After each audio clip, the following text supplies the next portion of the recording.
So in this video we are going to discuss about the informational and analytical reports. I have already told about the formal and informal report in short and long report. So in this session we are covering only the informational and the analytical report. Okay. So if I am talking about the informational report, as a name suggests कि आपकी informational report क्या करती है, आपको detail information देती है किसी भी टॉपिक के रिगार्डिंग. लेकिन इसमें एक बात का ध्यान रखा जाता है कि जो informational report होती है इसमें कभी भी एनालिसिस और रिकमेंडेशन नहीं दिए जाते हैं. यानी कि यहाँ पे सिर्फ आपको इंफॉर्मेशन प्रोवाइड की जाएगी किसी भी एस्पेक्ट्स के रिगार्डिंग, लेकिन उस पर्टिकुलर एस्पेक्ट्स के रिगार्डिंग ना तो कोई यहाँ पे एनालिसिस किया जाता है और ना ही आपको कोई रिकमेंडेशन दी जाती है. तो इस टाइप की रिपोर्ट्स क्या होती हैं? इंफॉर्मेशनल रिपोर्ट होती हैं. Next is it is report prepared from the information gathered from the investigation. यानी कि आप जो भी इन्वेस्टिगेशन करते हो उससे जो भी इंफॉर्मेशन गैदर की जाती है वो इस रिपोर्ट में पूरी तरीके से लिख दी जाती है, बट इसमें किसी भी तरीके का एनालिसिस या फिर रिकमेंडेशन नहीं किए जाते हैं. जैसे सपोज अगर मैंने आपको असाइनमेंट दिया, ओके, असाइनमेंट बना के आपने मुझे सबमिट कर दिया, तो असाइनमेंट के रिगार्डिंग जो रिपोर्ट हुई वो क्या हो गई? आपकी इन्फॉर्मेशनल रिपोर्ट हो गई कि आपने गूगल किया, पर्टिकुलर चीज के रिगार्डिंग इन्फॉर्मेशन निकाली एंड उसको अपनी रिपोर्ट में लिख के मेरे को सेंड कर दिया. ठीक है, तो यहाँ पे आपने कोई एनालिसिस परफॉर्म नहीं किया, कोई रिकमेंडेशन नहीं दी, कोई अपनी सजेशंस नहीं दिए. सो इस टाइप की जितनी भी रिपोर्ट्स होती हैं वो सब आपकी किस में आती है? इंफॉर्मेशनल रिपोर्ट में आती हैं.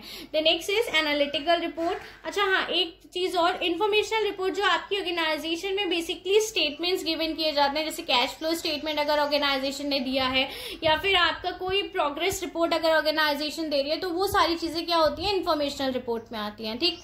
Next is analytical report. If I am talking about the analytical report, तो analytical report is one that present analysis, interpretation and information that makes recommendation on a complex and critical problem. It means that basically आपकी जो भी analytical report होती है वो आपका यहाँ पे analysis perform करती है, interpretation देती है उस analysis का, information देती है and side by side अपने recommendation और suggestions दिए जाते हैं किसी भी complex problem के regarding. So वो सारी report आपकी किस में आती हैं? वो सारी report आपकी आती हैं analytical report में.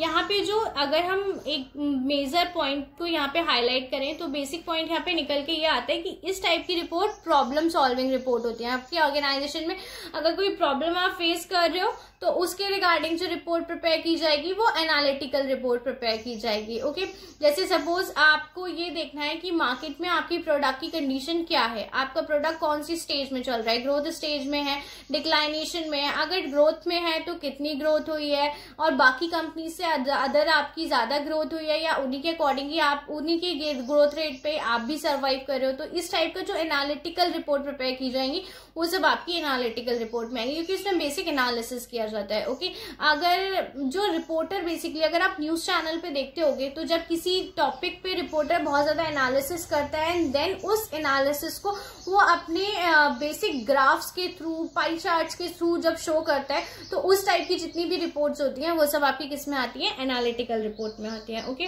The next is proposal report. Proposal report में क्या होता है? एज अ नेम सजेस्ट कि यहाँ पे प्रपोजल की बात की जाती है. Okay, The proposal is a variation of problem-solving report. A proposal is a document prepared to describe how one organization can meet the need of other. Okay? जब कभी भी आप देखते हो कि गवर्नमेंट कोई टेंडर निकालती है, ठीक है, या फिर गवर्नमेंट आपको कुछ रिक्वेस्ट फॉर प्रपोजल मांगती है बेसिकली, तो वहां पे क्या होता है? वहां पे जितनी भी रिपोर्ट्स आपका जो भी सबमिट की जाती है वो प्रपोजल रिपोर्ट की जाती है. ओके, यहाँ पे क्या करेगा? पोटेंशियल सप्लायर जो होगा वो प्रपोजल रिपोर्ट को प्रिपेयर करेगा और उसको और ऑर्गेनाइजेशन को बताएगा कि वो किस तरीके से उसकी नीड को फुलफिल कर सकता है. जैसे सपोज मान लो मेरी ऑर्गेनाइजेशन को कोई ऑर्डर प्लेस करना था, तो ऑर्डर प्लेस करने के लिए उसने एक प्रपोजल रखा कि कौन कौन से सप्लायर मुझे किस रेट पे इस ऑर्डर को प्लेस करा सकते हैं. तो जो सप्लायर मुझे बना के देगा that will be proposal report, कि उसमें उसने लिखा होगा कि वो किस तरीके से मेरी ऑर्गेनाइजेशन की नीड्स को फुलफिल कर सकता है, उसका क्या प्रपोजल है इस चीज के रिगार्डिंग, क्या उसके प्राइस कोटेशन होंगे, किस तरीके से डीलिंग आपकी कंडीशंस होंगी, वो सब किस में आती है? आपकी प्रपोजल रिपोर्ट में आती है. ओके, नेक्स्ट इज वर्टिकल और लेटरल रिपोर्ट.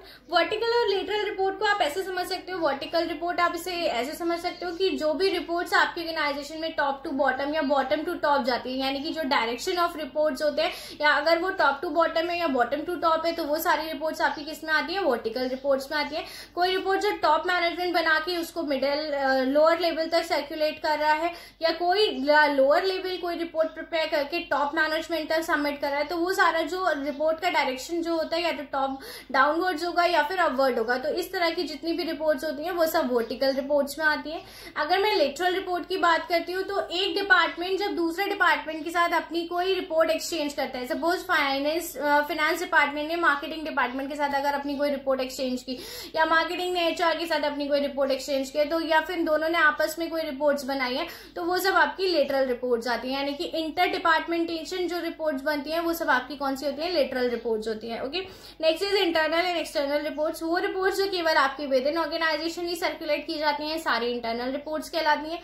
वो रिपोर्ट्स जो इसलिए प्रिपेयर की गई है जब बिकॉज उनको आउटसाइड प्रेजेंट करना है, जैसे कि आपकी कंपनी की एनुअल रिपोर्ट्स हो गई, या फिर आपकी बैलेंस शीट के रिगार्डिंग कोई रिपोर्ट बनाई गई है, या आपकी कंपनी की परफॉर्मेंस के रिगार्डिंग कोई रिपोर्ट बनाई गई है, तो जो हमारी बेसिकली आउटसाइड भी सर्कुलेट होगी ऑर्गेनाइजेशन की, तो वो सारी रिपोर्ट्स आपकी एक्सटर्नल रिपोर्ट्स में आती है। ओके, फंक्शनल रिपोर्ट की मैं बात करूं तो आपके ऑर्गेनाइजेशन के जितने भी फंक्शनल डिपार्टमेंट होते हैं, चाहे वो मार्केटिंग डिपार्टमेंट हो, चाहे वो एचआर डिपार्टमेंट हो, चाहे वो प्रोडक्शन डिपार्टमेंट, तो फंक्शनल डिपार्टमेंट्स के रिगार्डिंग उनकी पर्टिकुलर जो रिपोर्ट्स बनाई जाती हैं, अगर मार्केटिंग डिपार्टमेंट अपनी कोई रिपोर्ट बना के सबमिट कर रहा है या प्रोडक्शन डिपार्टमेंट अपनी रिपोर्ट बना के सबमिट कर रहा है, तो जितनी भी फंक्शनल रिपोर्ट फंक्शनल डिपार्टमेंट्स के रिगार्डिंग जितनी भी रिपोर्ट्स बनाई जाती हैं वो सब फंक्शनल रिपोर्ट्स में आती हैं। ओके, सो आई होप यहाँ पे आपको टाइप्स ऑफ रिपोर्ट समझ में आएगा, and this is a very important topic, so please take it very seriously. अगर आपको कोई भी डाउट है so you can ask me freely. Okay, thank you, have a good day.